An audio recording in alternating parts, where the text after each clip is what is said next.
and I'm reading Where the Wild Things Are, which was one of my favorite stories. And the story and pictures are by Maurice Sendak. The night Max wore his wolf suit and made mischief of one kind or another. Oh, look at him. And another. Look at him chasing the dog with the fork.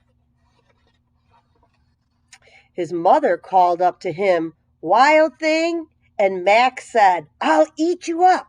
So he was sent to bed without eating anything.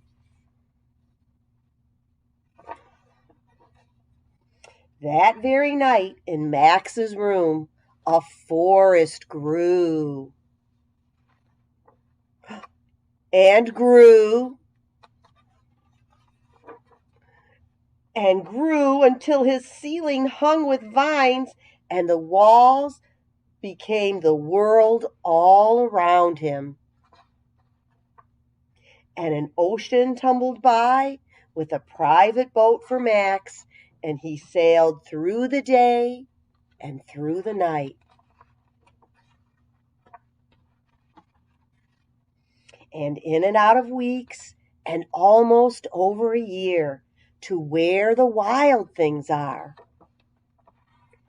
And when he came to the place where the wild things are, they roared their terrible roars and gnashed their terrible teeth and rolled their terrible eyes and showed their terrible claws.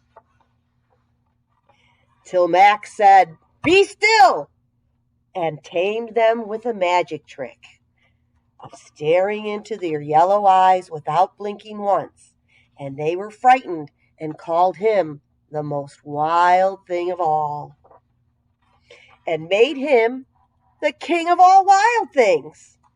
"And now," cried Max, "let the wild rumpus start." Look at him dancing and playing in the night and making noise, hop, and hanging off the trees. They are having a good time. Looks like they're having a good rumpus party. "Now stop," said Max, and he sent the wild things off to bed without their supper. And Max, the king of all wild things, was lonely and wanted to be somewhere where someone loved him best of all.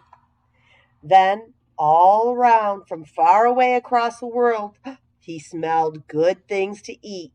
So he gave up being the king of where the wild things are.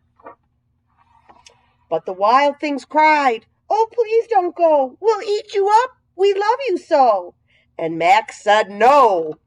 The wild things roared their terrible roars and gnashed their terrible teeth and rolled their terrible eyes and showed their terrible claws. But Max stepped into his private boat and waved goodbye. And he sailed back over a year and in and out of weeks and through a day and into the night of his very own room where he found his supper waiting for him. And it was still hot. The end.